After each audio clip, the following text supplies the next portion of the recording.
you need to have healthy, clear communication.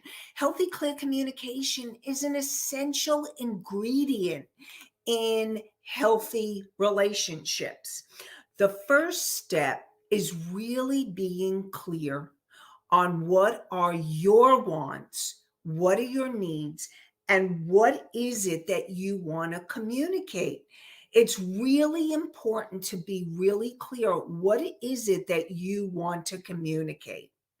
Now, what happens in relationships, in interactions, when you are in connection with someone, very easily you may notice that you have a emotional reaction. So, how do you know that you have an emotional reaction? You all of a sudden start to feel angry, or maybe you start to feel fearful, intimidated. You start feeling really small and feeling like you want to run and hide.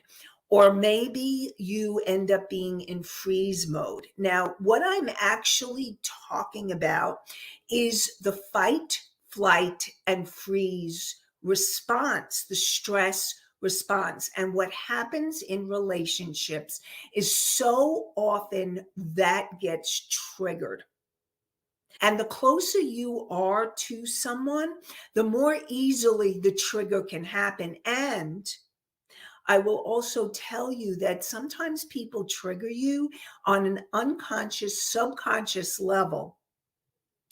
And especially if you're close with them, they can do it subconsciously to poke you or to trigger you or to get a reaction from you. So it's really important to understand what's your stuff and what's their stuff.